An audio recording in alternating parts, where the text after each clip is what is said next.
Hi, Steve Addison here for the Movements Podcast, a podcast for people who want to multiply disciples and churches everywhere. Today we drop in on the Exponential Europe conference. Dave Ferguson talks to Daniel Norburg about the journey from denomination to movement. I'm getting to have a conversation with you in an interview. Someone who is a husband of Anne Sophie, and also a father, has 4 children, pastor, someone who is a very passionate advocate of church planters, leader of the Evangelical Free denomination in Sweden, and one of the really great leaders here from across Europe. Would you do me a favor and please welcome Daniel Norburg.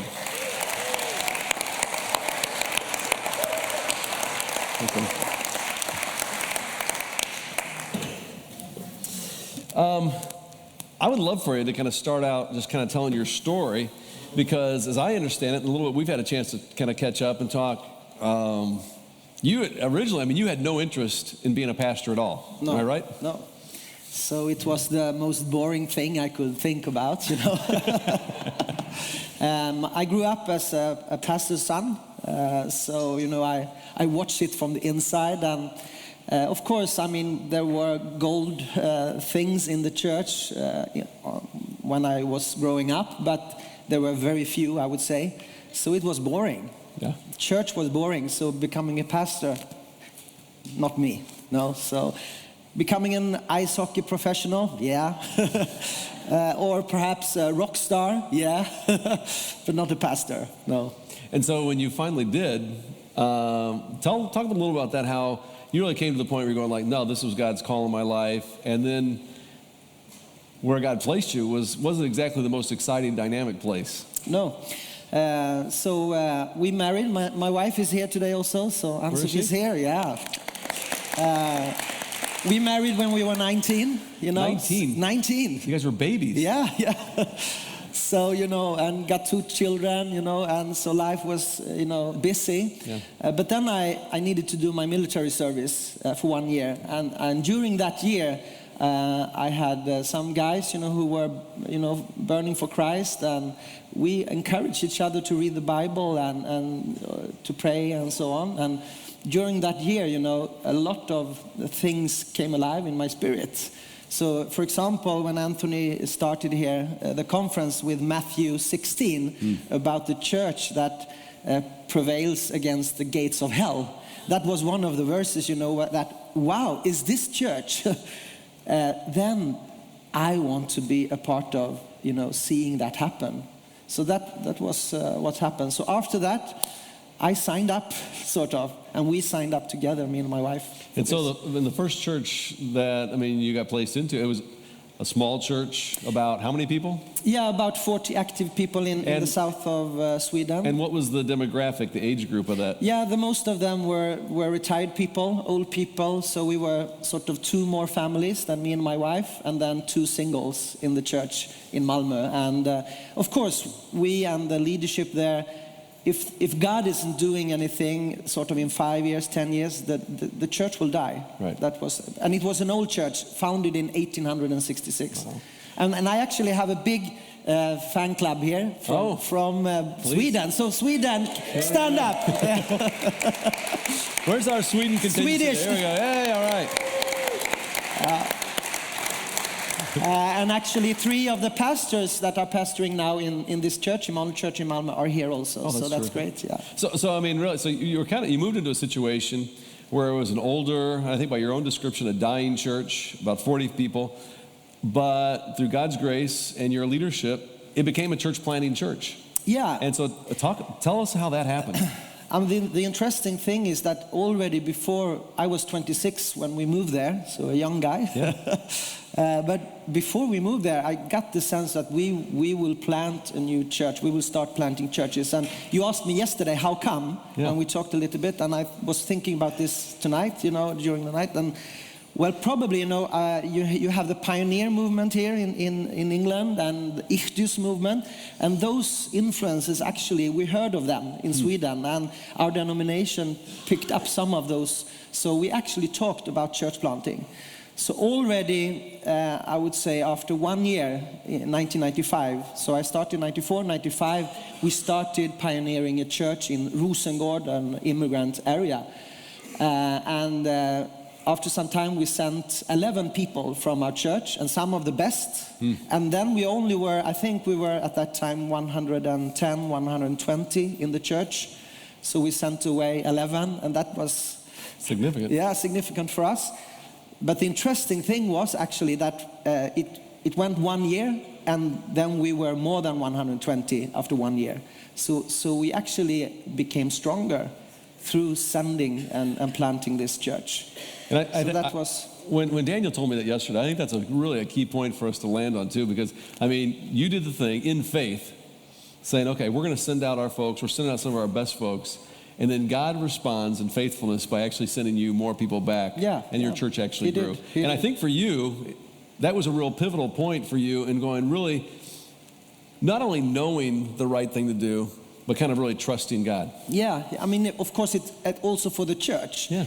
Because I can trust, and I can believe, but to get the whole church, this actually is working. God is blessing this. So we can do it another time. We can do it another time. So, of course, it builds faith in the church. And out of that, really, for you, there was an analogy that I know you like to use. Where you kind of compare the church to... Go ahead and share that. I love this. I mean, I read this somewhere. I actually don't know where any longer where I read it. But I read that women athletes, when they get children and come back after having their first child, they actually get stronger, and many of them can become better after being pregnant and deliver a baby, and then starting running again or what they are doing.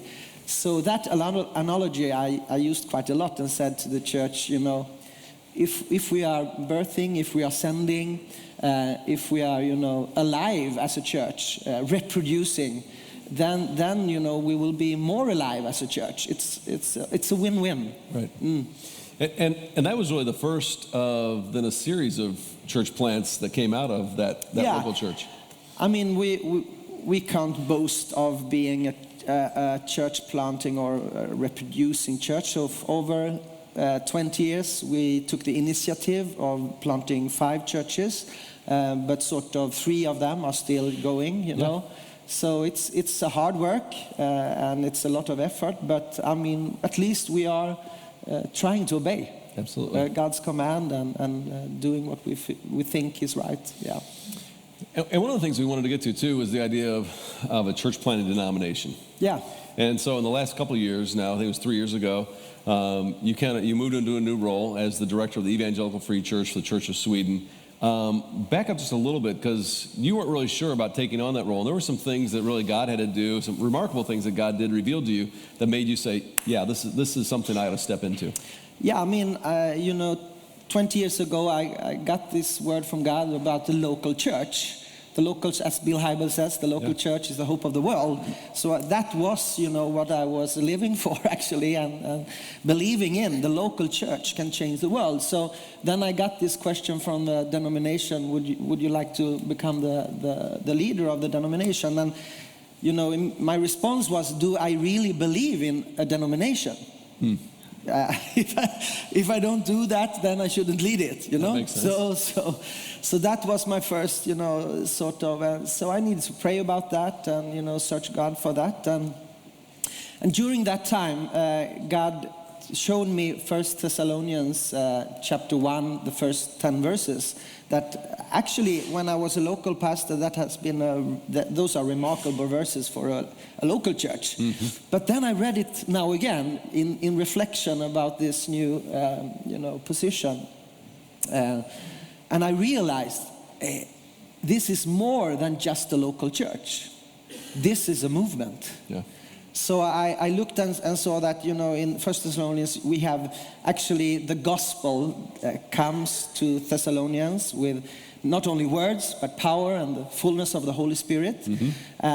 And we understand that, the Father sent the Son, and the Son is the gospel, the good news.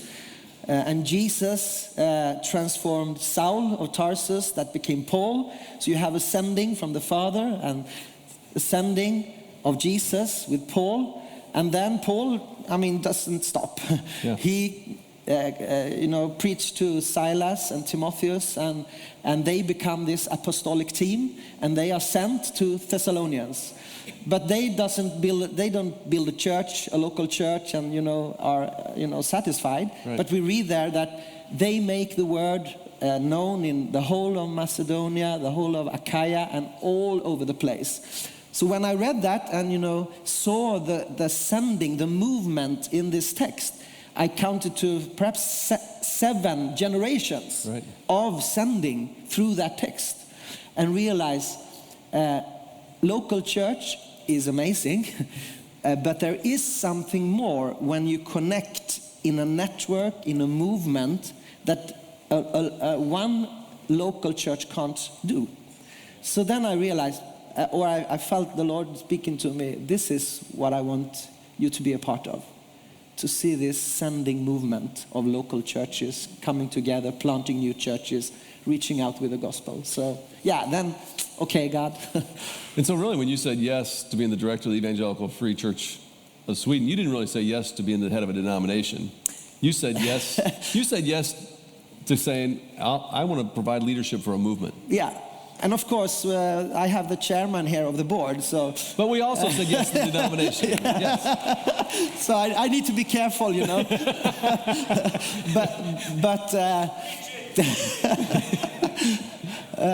But of course, our denomination I would say we are progressive. And they said, the board said actually, we can look at our movement, our denomination, and see that we have been a missional movement in the past, but now we are sort of on the top of an S-curve, right.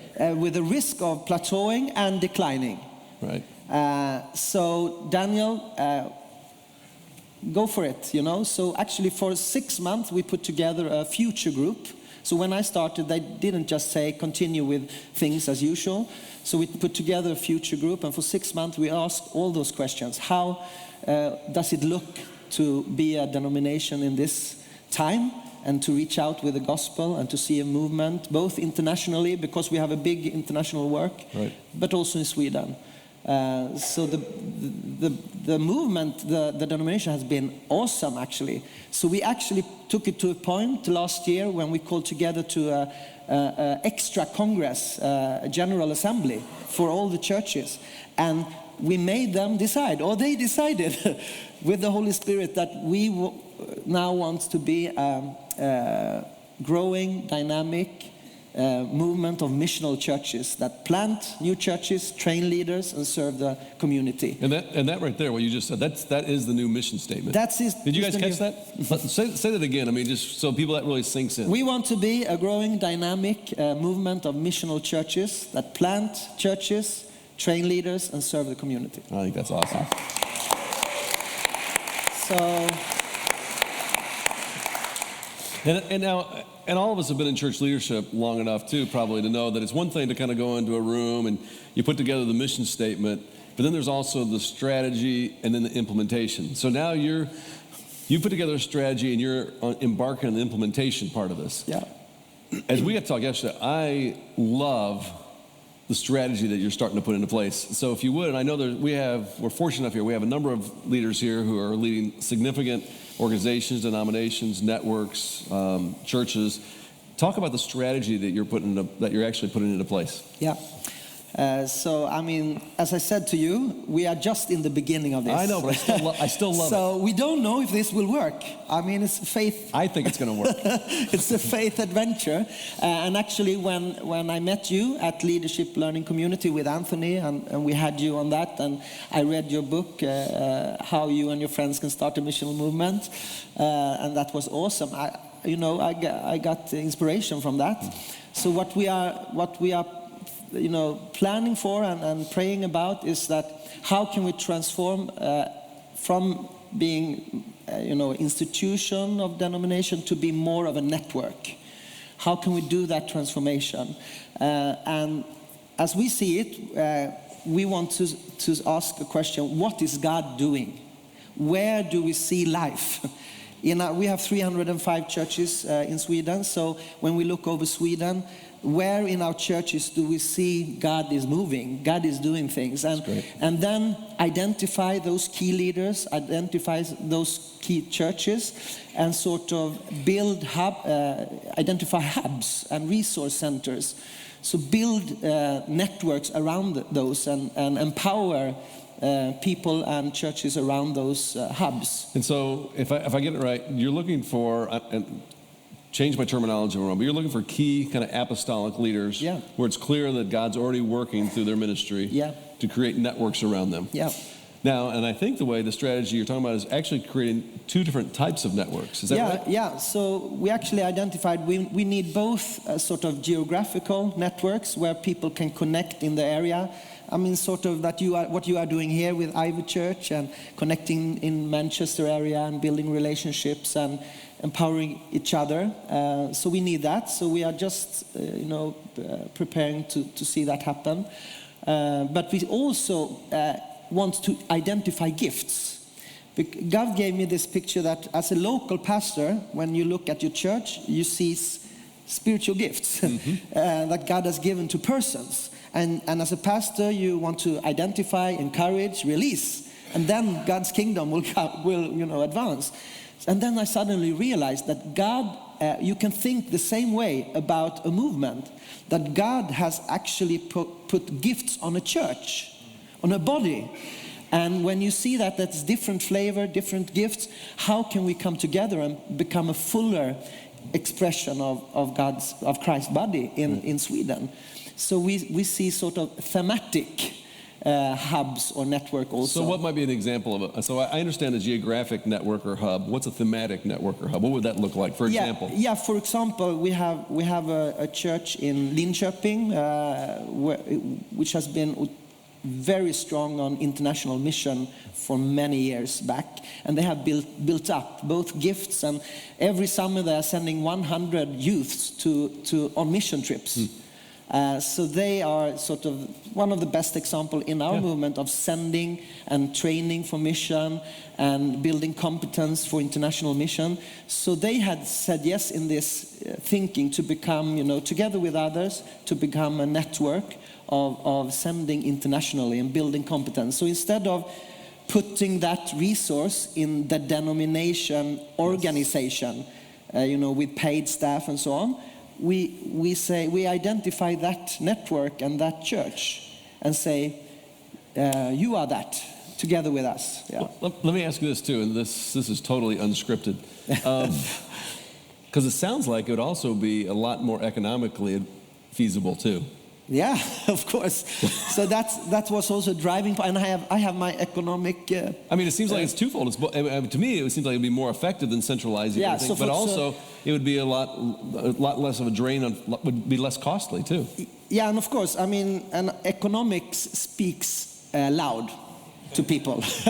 So one thing in this transformation and this changing process that has been really helpful for us, I would say, is that, we had about $1 million deficit 2 years ago, $1 million deficit last year. So we couldn't continue. So the board actually said, we need to change this. We need to, cut costs, and we need to work in a different way. We can't, grow as an organization per se and getting more and more overhead costs.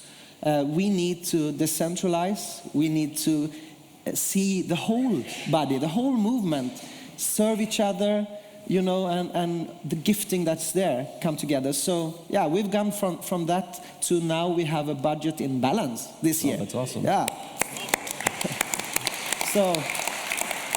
So that's really awesome. And I would say, some of the decisions that we have made, we wouldn't have been able to make without the economic pressure on us. So it's smart, to use that also. Yeah, to your advantage. Yeah. I mean, in the conversations I've had with Daniel, Daniel, I'm genuinely impressed with what you've done so far and the vision that you have for the future. I'm very excited to see what happens with the Evangelical Free Church of Sweden. We got a couple minutes here, and you got a room full of really difference makers, change makers, significant leaders from across Europe and even beyond. Take a few minutes here and just kind of, from your heart, what would you like to say to them, to challenge them, to encourage them? And we'll wrap up with that. Wow. What an opportunity. Well, then I think I share, when we have done this planning and this thinking, and we really believe in this vision, the mission statement and so on, we come to the point where, well, how is this going to happen? Mm-hmm. And that's the nuts and the grids of what you're saying, and about 1.5 years ago, in the end of last year, God sort of, said that this is not going to happen without you starting to share the gospel and making disciples. And suddenly, it hit me. You can talk as much as you want about planting churches, become a missional movement, and it will be, just clouds, that will disappear.